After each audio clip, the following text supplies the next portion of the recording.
Hello guys আসসালামু আলাইকুম। আশা করি সবাই ভালো আছেন। ভূত এফএম জুনিয়র 2 চ্যানেলে আপনাদের সবাইকে স্বাগতম। আমি শাকিল। আজকে আবার চলে আসলাম আপনাদের মাঝে নতুন এক ভয়ঙ্কর সত্য ঘটনা নিয়ে।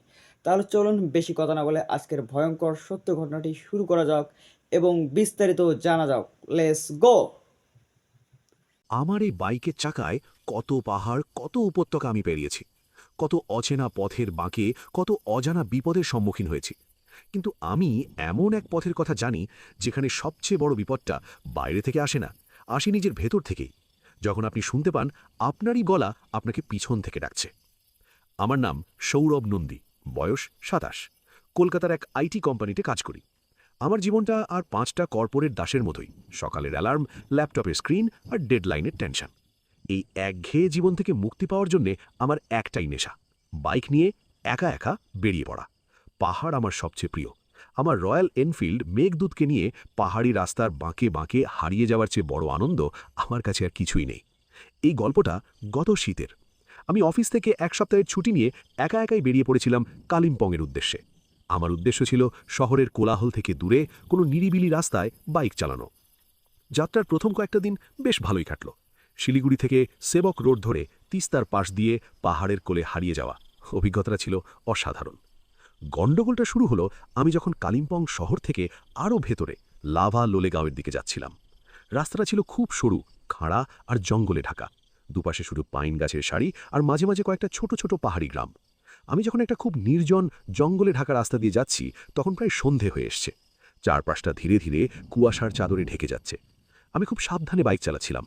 হঠাৎ করেই একটা ভয়ঙ্কর হেয়ারপিন বেন্ড ঘোরার সময় আমি আমার পিছনে খুব কাছ থেকে একটা পরিচিত কণ্ঠস্বর শুনতে পেলাম।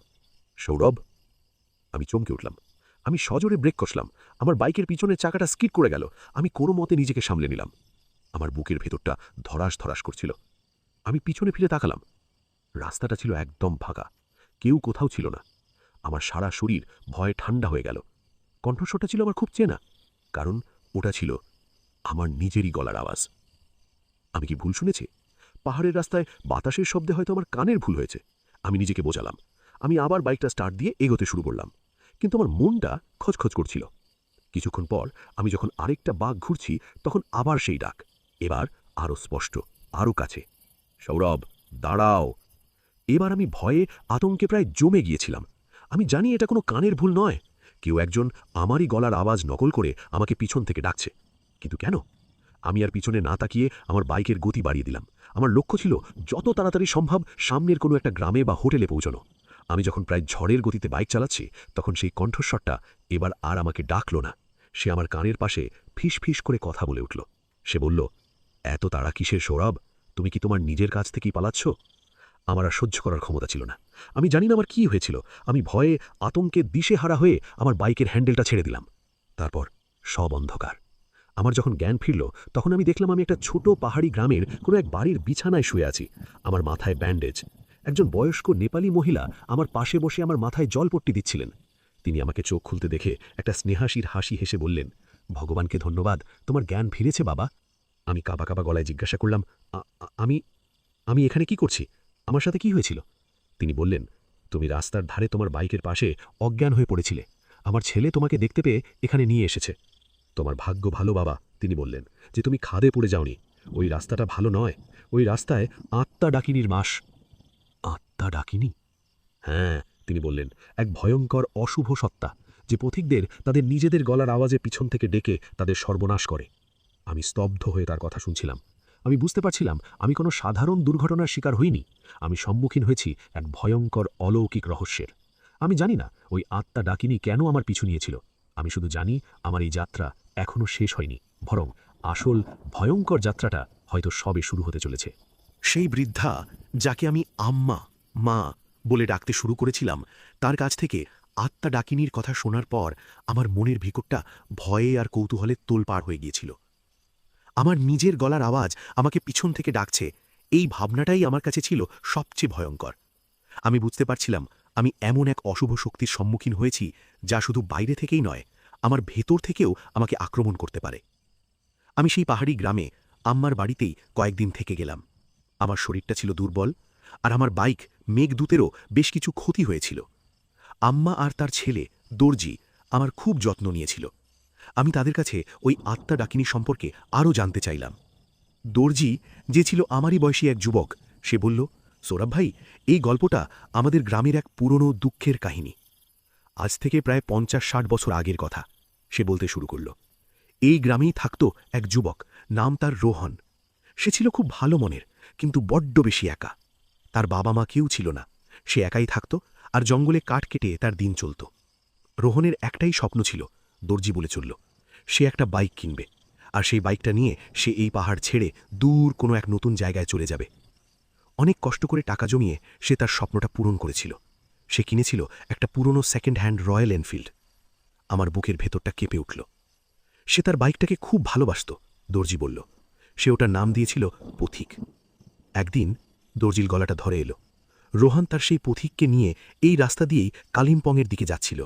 সে হয়তো আর কোনোদিনও ফিরে না আসার জন্যেই যাচ্ছিল, কিন্তু সে যেতে পারেনি। এই রাস্তারই সেই ভয়ঙ্কর বাঁকটার কাছে একটা বড় পাথরের চাই পাহাড় থেকে গড়িয়ে এসে তার উপর পড়ে। সে তার বাইকটা সমেত ১০০০ ফুট নিচের খাদে তলিয়ে যায়। তার দেহটা আর কোনোদিনও খুঁজে পাওয়া যায়নি। সেই থেকেই নাকি, দর্জি ফিসফিস করে বলল, রোহানের অতৃপ্ত আত্মা এই রাস্তায় ঘুরে বেড়ায়। সে হয়তো আজও তার সেই শেষ যাত্রাটা সম্পূর্ণ করতে চায়। সে হয়তো আজও একজন সঙ্গী খোঁজে, যে তাকে এই পাহাড়ের বাঁধন থেকে মুক্তি দিতে পারবে। আর তাই, সে বলল, সে পথিকদের তাদের নিজেরই গলার আওয়াজে পিছন থেকে ডাকে। সে তাদের মনটাকে দুর্বল করে দেয়, তাদের নিয়ন্ত্রণ হারিয়ে ফেলে, যাতে তারাও তার মতোই এই খাদে পড়ে তার সঙ্গী হয়ে যায়। আমি স্তব্ধ হয়ে তার কথা শুনছিলাম। আমার চোখের সামনে আমার নিজের দুর্ঘটনার দৃশ্যটা ভেসে উঠল। আমিও তো প্রায় খাদে পড়েই যাচ্ছিলাম। তাহলে তাহলে ওই আত্মা ডাকিনি আর কেউ নয়, সে হলো সেই হতভাগ্য একা যুবক রোহন। আমার বুকের ভেতরটা ভয়ের বদলে এক গভীর করুণায় ভরে উঠল। বেচারা। আমি বললাম, এর থেকে কি মুক্তির কোনো উপায় নেই দর্জি? দর্জি বলল, জানি না ভাই। আমাদের গ্রামের লামাজি বলেন, যদি কোনোদিন রোহনের সেই বাইক পুথিকের ধ্বংসাবশেষটা ওই খাদ থেকে তুলে আনা যায় আর সেটাকে বৌদ্ধ রীতি মেনে সৎকার করা যায়, তাহলেই হয়তো তার আত্মা শান্তি পাবে। কিন্তু ওই খাদটা এতই গভীর আর দুর্গম যে ওখানে নামার সাহস আজ পর্যন্ত কেউই করতে পারেনি। আমি একটা নতুন আশার আলো দেখতে পেলাম। আমি জানি আমি একজন পেশাদার পর্বতারোহী নই, কিন্তু আমি একজন বাইকার, আর একজন বাইকার হিসেবে আরেকজন বাইকারের কষ্টটা আমি হয়তো সবচেয়ে ভালো বুঝতে পারব। আমি ঠিক করলাম, আমি যাব, আমি ওই খাদে নামব, আমি পুথিককে খুঁজে বের করবই। আমি জানি কাজটা খুব বিপজ্জনক, কিন্তু আমি এটাও জানতাম যে এটা ছাড়া আর কোনো উপায় নেই। আমি যখন আমার এই সিদ্ধান্তের কথা দর্জি আর আম্মাকে বললাম, তখন তারা প্রথমে আটকে উঠেছিল, কিন্তু যখন তারা আমার চোখের দিকে তাকালো, তখন হয়তো তারা আমার ভেতরের জেদটা দেখতে পেয়েছিল। দর্জি বলল, ঠিক আছে ভাই, যদি তুমি সত্যিই যেতে চাও তাহলে তুমি একা যাবে না, আমিও তোমার সাথে যাব। আমি তার দিকে তাকিয়ে একটা কৃতজ্ঞতার হাসি হাসলাম। আমরা দুজনে মিলে পরের কয়েকটা দিন আমাদের অভিযানের জন্য প্রস্তুতি নিতে শুরু করলাম। আমরা শক্ত দড়ি, হুক আর পাহাড়ে চড়ার জন্য প্রয়োজনীয় সব সরঞ্জাম জোগাড় করলাম। আমার বাইকটাও দর্জির সাহায্যে প্রায় ঠিক হয়ে গিয়েছিল। অবশেষে সেই দিনটা এলো। এক রৌদ্র সজ্জল সকালে আমি আর দর্জি আমার মেঘদূতকে নিয়ে সেই ভয়ঙ্কর কিন্তু পবিত্র যাত্রার উদ্দেশ্যে রওনা দিলাম। আমি জানি না ওই খাদে আমাদের জন্য কি অপেক্ষা করছে। আমি শুধু জানি, আমি আজ শুধু একটা পুরনো বাইককেই উদ্ধার করতে যাচ্ছি না, আমি যাচ্ছি এক একাকী পথহারা আত্মাকে তার শেষ গন্তব্যে পৌঁছে দিতে। আমরা দুজনে যখন সেই ভয়ঙ্কর বাঘটার কাছে পৌঁছলাম, তখন আমার বুকের ভেতরটা আবার কেঁপে উঠেছিল।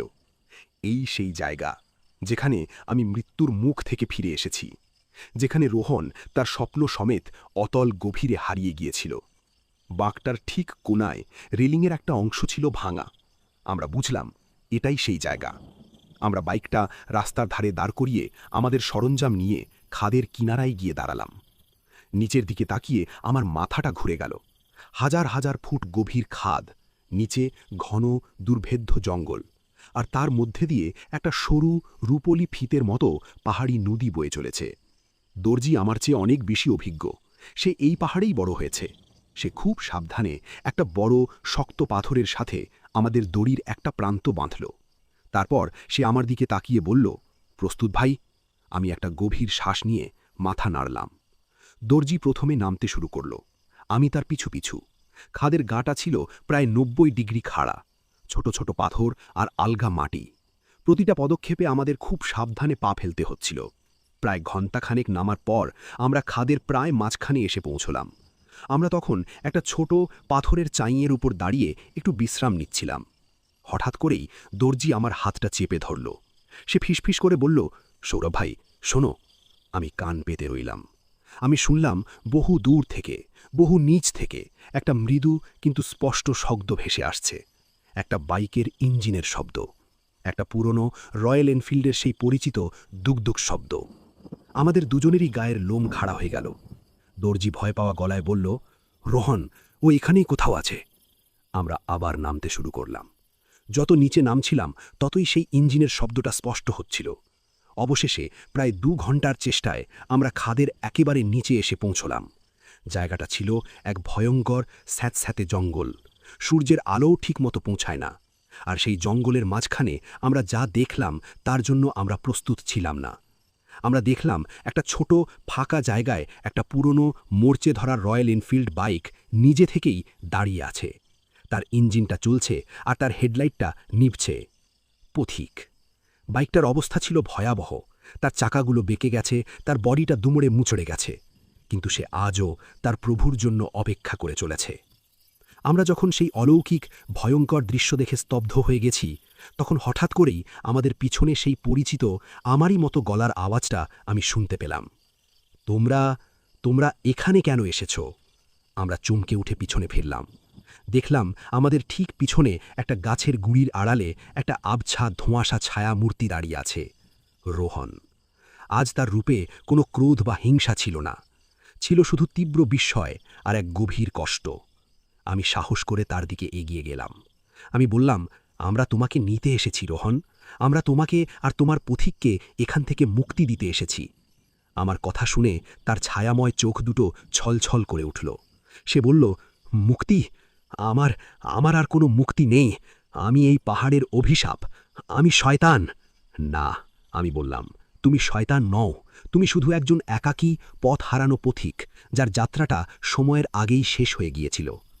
আমি যখন তার সাথে কথা বলছি তখন দর্জি খুব সাবধানে সেই বাইকটার কাছে এগিয়ে গিয়েছিল। সে বাইকটার ইঞ্জিনটা বন্ধ করার চেষ্টা করছিল, কিন্তু সে পারছিল না। হঠাৎ করেই বাইকটা একটা বিকট গর্জন করে উঠল, আর তার হেডলাইট দুটো থেকে একটা তীব্র লাল আলো বেরিয়ে এসে সোজা দর্জির ওপর পড়ল। দর্জি যন্ত্রণায় চিৎকার করে মাটিতে ছিটকে পড়ল। আমি দেখলাম বাইকটার চারপাশে মাটির নিচ থেকে আরও অনেকগুলো কালো ধোঁয়ার মতো ছায়া মূর্তি বেরিয়ে আসছে। তারা ছিল সেই সব হতভাগ্য পথিকদের আত্মা, যাদের রোহন তার অজান্তেই তার শিকার বানিয়েছিল। তারা আজ তাদের প্রভুকে রক্ষা করার জন্য জেগে উঠেছে। রোহনের আত্মা সেই দৃশ্য দেখে যন্ত্রণায় হতাশায় চিৎকার করে উঠল। সে বলল, না, থামো, ওদের কোনো ক্ষতি করো না। কিন্তু সেই ছায়া মূর্তিগুলো তার কথা শুনছিল না। তারা আমাদের দিকে তাদের সেই ভয়ঙ্কর ক্ষুধার্ত রূপ নিয়ে তেড়ে আসছিল। আমি বুঝলাম, আমি শুধু রোহনের সাথে নয়, আমি তার তৈরি করা এক ভয়ঙ্কর অতৃপ্ত আত্মার বাহিনীর সাথেও ফেসে গেছি। সেই অতৃপ্ত ক্রুদ্ধ আত্মাদের বাহিনী যখন আমাদের দিকে তেড়ে আসছিল, তখন আমার মনে হয়েছিল আমাদের বুঝি আর রক্ষা নেই। দর্জি যন্ত্রণায় মাটিতে কাতরাচ্ছিল, আর রোহনের আত্মা তার নিজের তৈরি করা এই ভয়ঙ্কর পরিস্থিতির সামনে অসহায়ভাবে ছটফট করছিল। ছায়ামূর্তিগুলো আমাদের ঘিরে ধরেছিল। তাদের শরীর থেকে বেরিয়ে আসছিল এক তীব্র বরফ শীতল বিদ্বেষ। আমি তাদের শূন্য কোটরগত চোখের দিকে তাকিয়ে তাদের বহু বছরের জমে থাকা কষ্ট আর একাকিত্বটা অনুভব করতে পারছিলাম। আমি জানি এরা আসলে শয়তান নয়, এরাও রোহনের মতোই একজন হতভাগ্য শিকার। আমি আমার পকেটে হাত দিলাম। আমার হাতে ঠেকল আমার গুরুজির দেওয়া সেই রূপোর ত্রিশূলটা। আমি জানি আমি যদি এটা দিয়ে তাদের আঘাত করি তাহলে তারা হয়তো ধ্বংস হয়ে যাবে, কিন্তু আমি তা করতে পারলাম না। আমার মন বলছিল, হিংসা দিয়ে হিংসাকে জয় করা যায় না। আমি ত্রিশূলটা বের না করে চোখ বন্ধ করলাম। আমি আমার সমস্ত মন প্রাণ এক করে আমার নিজের ভেতরের সেই ডাকটাকে স্মরণ করতে শুরু করলাম। সেই ডাক যা আমাকে প্রথম রাতে মৃত্যুর মুখ থেকে ফিরিয়ে এনেছিল, আমার ভালোবাসার ডাক। আমি জানি না আমি কি করছিলাম। আমি শুধু আমার মনের গভীর থেকে সেই ছায়ামূর্তিগুলোর উদ্দেশ্যে কথা বলতে শুরু করলাম। আমি বললাম, বন্ধু, তোমরা শান্ত হও। আমি তোমাদের শত্রু নই। আমি জানি তোমরা অনেক কষ্ট পেয়েছ। তোমরাও রোহনের মতোই একা, কিন্তু আজ তোমাদের এই একাকিত্ব শেষ হওয়ার দিন এসেছে। আমার কথা শুনে ছায়ামূর্তিগুলো এক মুহূর্তের জন্য থমকে দাঁড়াল। আমি রোহনের আত্মার দিকে তাকিয়ে বললাম, রোহন, তুমি একা নও। দেখো তোমার চারপাশে কতজন বন্ধু। তোমরা সবাই একই পথের পথিক। তোমরা সবাই মুক্তি চাও, কিন্তু মুক্তি, আমি বললাম, প্রতিশোধ বা হিংসা দিয়ে আসে না। মুক্তি আসে ক্ষমা দিয়ে, একে অপরকে ক্ষমা করে দিয়ে। আমি সেই পথিক বাইকটার দিকে তাকালাম, বললাম, আর তুমি? তুমিও তো একা নও, তুমি তো শুধু একটা যন্ত্র নও, তুমি হলে রোহনের স্বপ্ন, তার ভালোবাসা। তুমিও শান্ত হও। আমি যখন এই কথাগুলো বলছিলাম তখন আমার নিজেরই গলা আমার কাছে অচেনা লাগছিল। মনে হচ্ছিল যেন আমার ভেতর থেকে অন্য কোনো এক শক্তিশালী শান্ত সত্তা কথা বলছে। আমার কথা শেষ হওয়ার সাথে সাথেই একটা অবিশ্বাস্য অলৌকিক ঘটনা ঘটল। আমার শরীর থেকে একটা উজ্জ্বল সোনালি আলো বিচ্ছুরিত হয়ে পুরো জঙ্গলটাকে, সেই স্যাঁতস্যাঁতে অন্ধকার খাতটাকে দিনের মতো আলোকিত করে দিল। সেই অতৃপ্ত ছায়ামূর্তিগুলো সেই আলো স্পর্শ করা মাত্রই যন্ত্রণায় চিৎকার করার বদলে একটা পরম শান্তিতে তাদের চোখ বন্ধ করে ফেলল। তাদের সেই ক্রুদ্ধ ভয়ঙ্কর রূপটা ধীরে ধীরে মিলিয়ে যেতে লাগল। তাদের জায়গায় ফুটে উঠল এক একজন সাধারণ, ক্লান্ত কিন্তু শান্ত মানুষের মুখ। তারা সবাই একে অপরের দিকে তাকিয়ে হাসল। তারপর তারা এক এক করে সেই সোনালি আলোর সাথে মিশে গিয়ে আকাশে মিলিয়ে গেল। পথিক বাইকটার ইঞ্জিনটাও একটা শেষ মৃদু দুগদুগ শব্দ করে চিরদিনের জন্য থেমে গেল। তার হেডলাইট দুটোও নিভে গেল। খাদের ভেতরটা আবার আগের মতো শান্ত, নিস্তব্ধ হয়ে গেল। আমি হাঁটু গেড়ে মাটিতে বসে পড়লাম। আমার শরীরটা ছিল খুব দুর্বল। দর্জিও ধীরে ধীরে উঠে বসল। সে অবাক হয়ে আমার দিকে তাকিয়েছিল। রোহনের আত্মা আমার সামনে এসে দাঁড়াল। আজ তার রূপে কোনো কষ্ট বা দ্বিধা ছিল না, ছিল শুধু এক পরম শান্তি আর কৃতজ্ঞতা। সে আমার সামনে তার ছায়াময় হাত দুটো জোর করে মাথা নত করল। তারপর সেও একটা উজ্জ্বল আলোর বিন্দুতে পরিণত হয়ে আকাশে মিলিয়ে গেল। আমি জানি তারা সবাই মুক্তি পেয়েছে, কিন্তু আমি এটাও জানতাম যে আমার কাজ এখনও শেষ হয়নি। আমাকে পথিককে এখান থেকে উপরে নিয়ে যেতে হবে। আমি জানি না এই ভাঙাচোরা মরচে ধরা বাইকটা নিয়ে আমি কি করব। আমি শুধু জানি আমাকে আমার বন্ধুর শেষ স্বপ্নটাকে অসম্মানিত হতে দেওয়া যাবে না। রোহন আর বাকি আত্মাদের মুক্তির পর সেই খাদটা আর আগের মতো ভয়ঙ্কর ছিল না। সূর্যের আলো এখন জঙ্গলের পাতা ভেদ করে নিচে এসে পড়ছিল। চারপাশটা ছিল এক অদ্ভুত পবিত্র শান্তিতে ভরা। আমি আর দর্জি দুজনে মিলে প্রায় অমানসিক পরিশ্রম করে সেই ভাঙাচোরা ভারী রয়্যাল এনফিল্ড বাইকটাকে দড়ি দিয়ে বেঁধে টেনে টেনে খাদের ওপর পর্যন্ত তুলে আনলাম। আমরা যখন বাইকটা নিয়ে আবার সেই পাহাড়ি রাস্তায় এসে দাঁড়ালাম তখন আমাদের দুজনের শরীরই ছিল ক্লান্ত, অবসন্ন, কিন্তু আমাদের মনে ছিল এক অমোঘ তৃপ্তি। আমরা পথিককে আমার মেঘদূতের পেছনে খুব সাবধানে বেঁধে নিলাম। তারপর আমরা রওনা দিলাম দর্জির গ্রামের দিকে। আমরা যখন গ্রামে ফিরে এলাম তখন গ্রামের সবাই আমাদের জন্য অপেক্ষা করছিল। তারা যখন দেখল আমরা রোহনের সেই কিংবদন্তির বাইকটাকে ফিরিয়ে এনেছি তখন তারা আনন্দে বিস্ময়ে চিৎকার করে উঠল। আম্মা, অর্থাৎ দর্জির মা, দৌড়ে এসে আমাকে জড়িয়ে ধরলেন। তার চোখে ছিল জল। সেই দিন পুরো গ্রামটা জুড়ে উৎসবের আয়োজন করা হলো। গ্রামের লামাজি বৌদ্ধরীতি মেনে পথিক বাইকটার আত্মার শান্তির জন্য এক বিশেষ পুজোর আয়োজন করলেন। তারপর আমরা সবাই মিলে বাইকটাকে গ্রামের সবচেয়ে উঁচু পাহাড়টার চূড়ায় নিয়ে গেলাম। সেখানে আমরা বাইকটার জন্য একটা ছোট্ট সুন্দর স্মৃতিসৌধ তৈরি করে দিলাম। আজ সেই স্মৃতিসৌধটা আমাদের গ্রামের একটা পবিত্র তীর্থক্ষেত্রে পরিণত হয়েছে। ট্যুরিস্টরা, বাইকাররা দূর দূরান্ত থেকে সেখানে আসে। তারা রোহন আর তার পথিকের গল্প শোনে। তারা শেখে ভালোবাসার, বন্ধুত্বের গল্প। আর আমি আমার সেই ভয়ঙ্কর অভিজ্ঞতার পর আর বেশি দিন আমার কর্পোরেট জীবনে ফিরে যেতে পারিনি। আমার মনটা ওই পাহাড়েই আটকে গিয়েছিল। আমি আমার চাকরিটা ছেড়ে দিয়ে কালিম্পংয়েই একটা ছোট্ট হোমস্টে খুলেছি।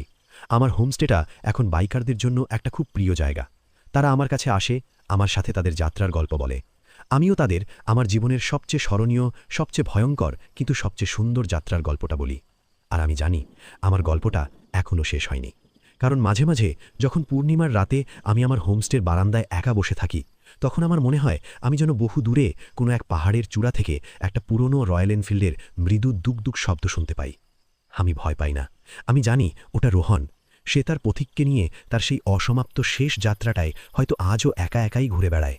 কিন্তু আমি জানি সে আর একা নয়। তার সাথে আছে তার অনেক বন্ধু, আর আছে আমার মতো এক সাধারণ বাইকারের নীরব ভালোবাসা।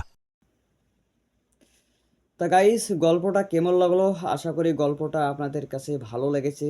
যারা এরকম ভৌতিক গল্প শুনতে ভালোবাসেন তারা অবশ্যই আমার ভূত এফএম জুনিয়র 2 চ্যানেলটা সাবস্ক্রাইব করে পাশে দেখবেন। এর থেকেও ভয়ঙ্কর গল্প আপনাদের সামনে নিয়ে আসবো। ততক্ষণ অবধি আপনারা ভালো থাকুন, সুস্থ থাকুন, ভূত এফএম জুনিয়র 2 চ্যানেলের সঙ্গে থাকুন। নেক্সট টাইম আবারও দেখা হবে। আল্লাহ হাফেজ।